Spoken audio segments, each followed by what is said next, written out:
பகுத்தறிவை கற்பித்த பாவேந்தர் மட்டும் இப்போது இருந்திருந்தால் எதிர்பாராத முத்தங்களை எல்லாம் உங்களுக்கே கொடுத்திருப்பார், எண்ணிக்கை இல்லாமல்.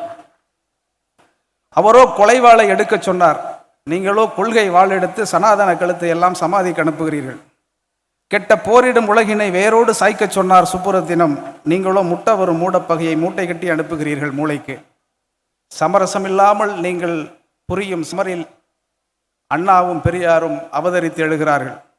சமரசமில்லாமல் நீங்கள் புரியும் ஒவ்வொரு சமரிலும் அண்ணாவும் பெரியாரும் அவதரித்து எழுகிறார்கள். நற்குறியாக நீங்கள் நடந்து வருவதை பார்க்கும் போதெல்லாம் ஒருபோதும் தாமரை பூக்காது.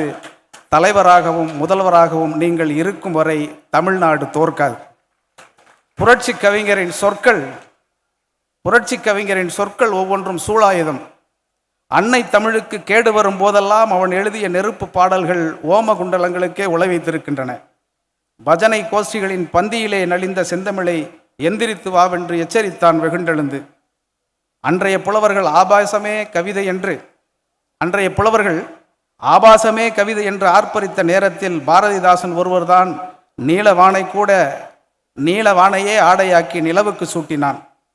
அவன் எழுதிய பாண்டியன் பரிசும் அழகின் சிரிப்பும் போண்டியாய் நின்றிருந்த தமிழனுக்கு புதையலாய் கிடைத்தன. புயல் பத்திரிகையில் அவன் எழுதிய தலையங்கம் ஒவ்வொன்றும் கொக்கரித்த ஆதிக்கத்தின் தலையிலே குட்டு வைத்தன. பொய்யும் புரட்டுமே பாட்டென்று பழகிய காலத்தில் வையமதிர அவன் வடித்த மெய்கள் வரலாற்றின் திருப்புமுனை.